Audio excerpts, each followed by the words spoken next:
Mr. Conrad Sangma, Chief Minister of Meghalaya, thanks so much for speaking to Hindustan Times. I want to start by asking that just in 2 days from now, you are going to be part of the meeting with chief ministers.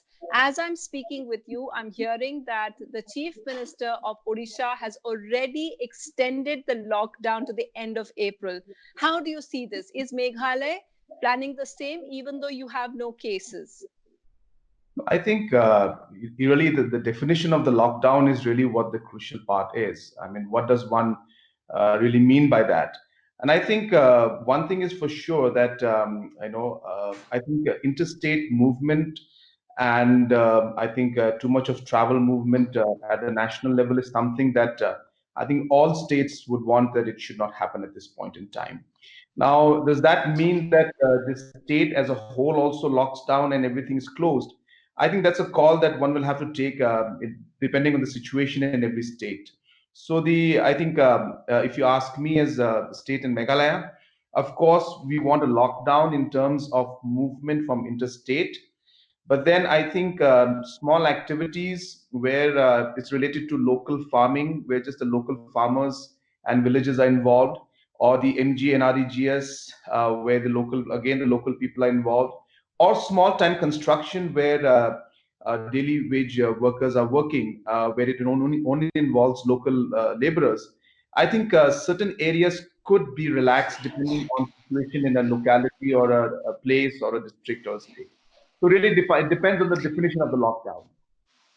So, are you saying this because of the fact that till now we don't know because no one knows this virus? But are you saying this because of the fact that your state has been fortunate till now? No, I'm speaking of course, from both perspectives. If you look at it from the general national perspective, yes, it is advisable that that we continue a lockdown in terms of movement. But yes, when it comes specifically to my state, really the challenge that all of us are facing is a balance between health concerns and the livelihood and economic activities for the extremely poor people. And therefore, I think as a government, we are looking at striking a balance, which is not always the easiest thing to do. So we felt that in a state of Meghalaya, where we have been fortunate that we have not yet any cases that are detected or any cases yet. So we would see that in a very, very small way, in a very controlled manner, at least some livelihood activities for the economically weaker section of society we could have without really risking any kind of health hazards. I think it's something that we may need to look into. Mr. Sangma, is there maneuvering? Is there space for maneuver? Is the center open to it? No, I think you see, even in the beginning, if you remember, when the government of India gave necessary instructions for lockdown, there were quite a bit of areas where government of India had allowed grocery shops to be open.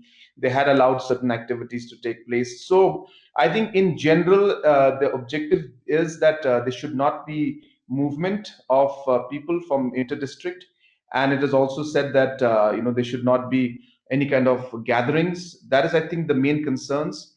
But at the end of the day, essential commodities need to move.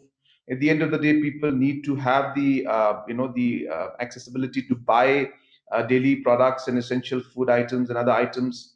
So therefore, there has been a bit of flexibility for that from the beginning. But I think maybe at the national level, certain farming activities, certain activities to NREGS and small time construction, I think should be considered because I think it is also the time to sow. So it's going to rain, monsoons are coming. So this is the time for the farmers. So all these things I think need to also be considered. One thing that you all have felt in Meghalaya, and I wanted you to speak about it, sir, is the mental health impact because two people from Meghalaya committed suicide. They were laborers, and the whole impact of this, the fallout of the lockdown has perhaps they've borne the brunt for it. The laborer community, the daily wage laborers. What would you say about that?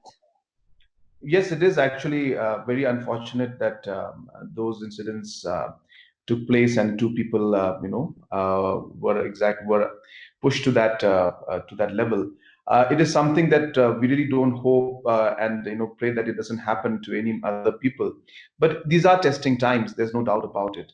And really, in situations like these, sometimes it is not as easy for us to go into every micro detail, though we would love to, and we would want to ensure that everything is taken care of. But sometimes we just need to look at the overall, the bigger picture and see what is in the more of a national interest and take tough decisions sometimes. And this is a tough decision, and it's I can understand that people are facing a lot of problem. I can only urge and request the people to see that this is not being done to really make life difficult for anyone, but it's being done really to safeguard everybody's interest and health.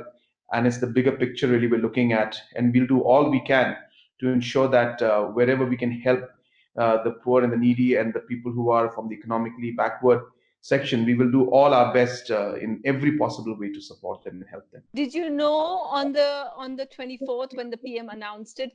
Did you all know what was coming, or were you all taken by surprise, like we all were as well? No, of course, there was a hint in different discussions, and of course, as there are a lot of discussions that take place at all different levels. So therefore, we did have a hint, but obviously it was not clear on the number of days and to what extent it would be. So those things were not there. I think even now we do have an idea of where we're heading towards in the next few days. But of course, we'll all have to wait and see from day after tomorrow what's going to be there. And Honorable Prime Minister has been very, very proactive in this, and he has been consulting all chief ministers. And I must say, I should say, a teamwork as a whole. And whether it's the bureaucrats, whether it's the health workers, whether it's the political leaders from across party lines. What kind of economic impact do you see, Mr. Sangma, for your state and for the country? Yeah, I think it's going to have a huge economic impact. I think there's no doubt about that fact. So it's the question is, to what extent will be. We will, of course, we're concerned. That's what we're concerned about right now, and we want to make sure that the smaller sections and the weaker sections and the people at the farms and daily wage laborers. So these are the people that we need to look at in terms of livelihood. But overall, I think from the economic point of view, of course, for my state, we are going to see a lot of impact on areas, service sector like tourism. Is going to see a huge impact. And a large chunk of our population does depend on tourism in terms of their, the hotels, the restaurants, the taxis, the different kind of guides. So we will see that impact also, and then of course we have certain level of manufacturing also. So we will see a lot of impact in terms of the manufacturing itself. And I think the country, of course, as a whole also will see a major impact of this. I just hope that it will not be to the extent that we will not be able to pick it up in the future. But I think the government, the center, and the state, of course, we will put our heads together to ensure that the impact is minimum. Thank you, Mr. Sangma, for speaking to Hindustan Times. Thank you, sir. Thank you so much.